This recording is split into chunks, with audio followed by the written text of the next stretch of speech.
बाजार से सब्जी बेचकर आती हुई।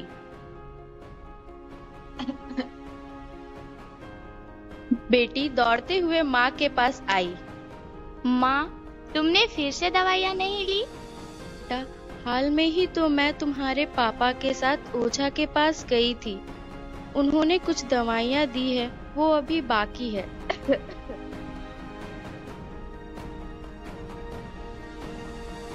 माँ, आपको मैंने कितनी बार समझाया कि इन ओझाओं की दवाइयाँ काम नहीं आती। ये सब ढोंग है। आप एक बार अस्पताल जाकर अपना इलाज क्यों नहीं कराते?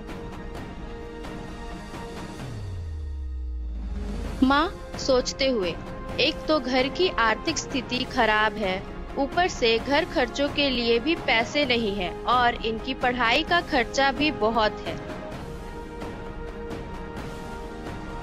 ठीक है बेटा, मैं अपना इलाज करा लूंगी। बेटी की बात टालते हुए माँ की तबीयत प्रतिदिन बिगड़ती हुई।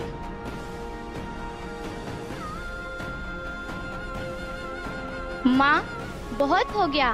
अब तुम्हें अस्पताल जाना ही पड़ेगा। तुम आज ही भैया के साथ अस्पताल जाओ और इलाज कराओ। ठीक है बेटा।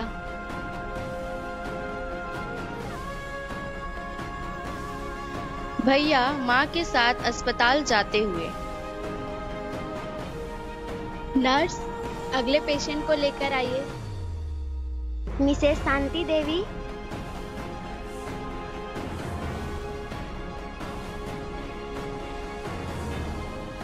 चलिए माँ। नमस्ते डॉक्टर साहब।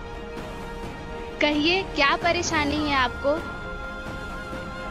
माँ अपनी परेशानियां बताते हुए।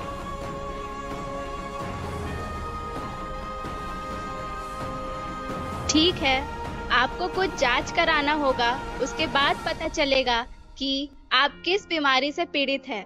आप थोड़ा देर बाहर वेट करिए। ठीक है, धन्यवाद डॉक्टर। डॉक्टर शांति देवी का रिपोर्ट।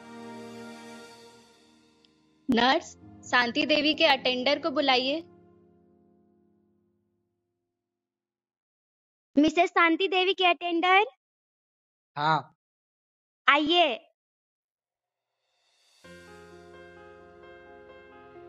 नमस्ते डॉक्टर। देखिए, रिपोर्ट से ये पता चला है कि आपकी माँ को ब्लड कैंसर है, लेकिन घबराइए मत। इसका कोई मेडिकल इलाज तो नहीं है, लेकिन एक परमानेंट इलाज है जो है बोन मैरो ट्रांसप्लांट, और इसमें बहुत खर्च है। कितना खर्च है डॉक्टर? यही कुछ 50-60 लाख। अभी मैं कुछ दवाइयाँ लिख देता हूँ।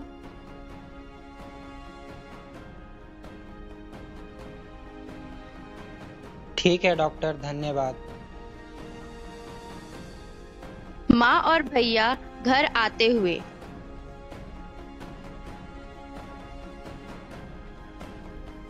भैया से बात करते हुए।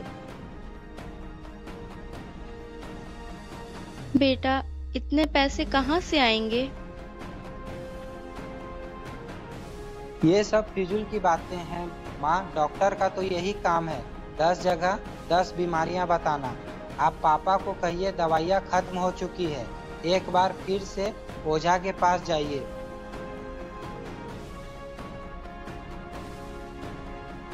बेटी इन सभी बातों पर खुश नहीं थी और उसे एहसास हो रहा है कि मैं अपनी माँ के लिए कुछ नहीं कर पा रही हूँ। माँ और पापा ओझा के पास जाते हुए। ओझा मंत्र पढ़ते हुए। नमस्ते बाबा।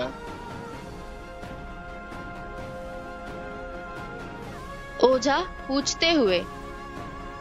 अब कैसी है तुम्हारी तबीयत? बाबा, मेरी तबीयत कुछ ज्यादा ही खराब हो गई थी, तो बच्चों के कहने पर मैं अस्पताल गई थी। वहाँ डॉक्टर ने हमें दुविधा में डाल दिया। क्यों, क्या कहा डॉक्टर ने? बाबा, डॉक्टर ने कहा कि मुझे ब्लड कैंसर है और इसका इलाज हमारे बस की नहीं है। ठीक है, तुम परेशान मत हो। मैं कुछ दवाइयाँ देता हूँ, ये जरूर तुम्हारी बीमारी को दूर करने में मदद करेगी। बाबा झाड़ फूक करते हुए। ठीक है बाबा। दवाइयाँ खाने के बाद भी माँ की स्थिति और भी गंभीर हो चुकी थी।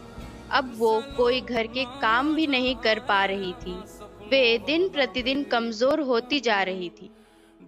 कुछ दिनों बाद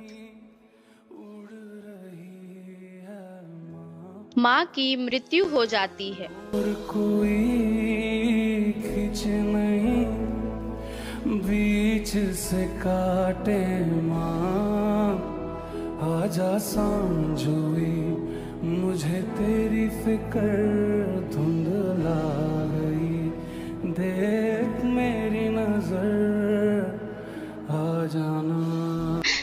ये सब मेरी ही गलती के कारण हुआ।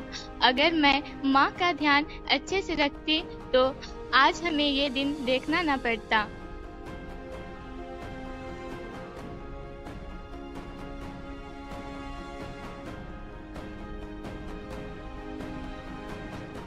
मैंने अब फैसला लिया है कि जो हालत में मेरी माँ थी और जिस हालातों से गुजर रही थी वो किसी और पर ना गुजरे। मैं तो नर्स बनूंगी। नर्स? हाँ नर्स, मैं नर्स बनूंगी और सारे जरूरतमंदों का केयर करूंगी।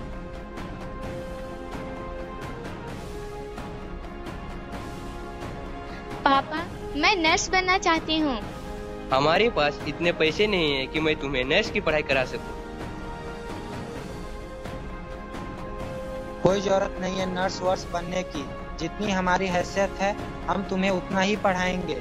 उसके बाद तुम्हें शादी करके दूसरे घर जाना पड़ेगा। नहीं, मुझे नर्सिंग की पढ़ाई ही करनी है। ठीक है, अगर तुम्हें अपनी ही मनमानी करनी है तो जैसी तुम्हारी मर्जी, पर ये नर्सिंग वर्सिंग में कुछ नहीं रखा।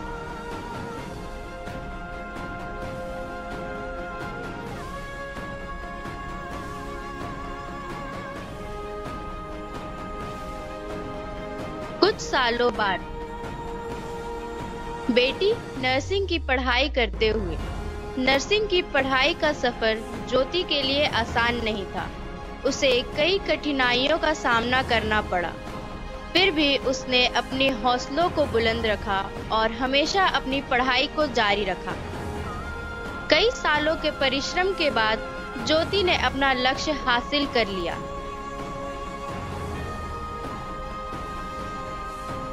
आखिरकार मैंने अपना सपना पूरा कर ही लिया। पापा, भैया, आज मैंने अपने बरसों का सपना पूरा कर ही लिया। बेटा, तुमने आज हमारा नाम रोशन कर दिया। हमें तुम पर बहुत गर्व है। हमारी आर्थिक स्थिति खराब नहीं, होने के मेरा बावजूद सपना भी भी पूरा नहीं तुमने हुआ। सारी कठिनाइयों का सामना किया, कभी हार नहीं मानी और आज तुमने अपना सपना साकार कर लिया। आज मैं तुम्हारे लिए बहुत खुश हूँ। किसी ने सच ही कहा है, परिश्रम करने से ही सफलता मिलती है। परी आते हुए। अब तो तुम खुश हो ना? तुमने जो सपना बरसों से देखा था, आखिर में जीत तुम्हारी हुई। पर मेरा सपना अभी पूरा नहीं हुआ है। मतलब तुम्हें तो नर्स बनना था ना, और आज तुम उस मकाम तक पहुंच चुकी हो। परी, मेरा सपना सिर्फ नर्स बनना ही नहीं था। मुझे जरूरतमंद लोगों की मदद भी करनी है और मेरा उद्देश्य है कि मैं मेरे जैसे और भी लोगों को नर्सिंग करने के बारे में जानकारी दूं और उन्हें जागरूक करूं, ताकि जिस स्थिति से मैं और मेरा परिवार गुजरा है वो किसी और के साथ ना हो। कुछ समय बाद ज्योति ने और भी बच्चों को नर्स बनने के लिए प्रेरित किया, जिससे उनका भविष्य सुरक्षित एवं मजबूत हो गया।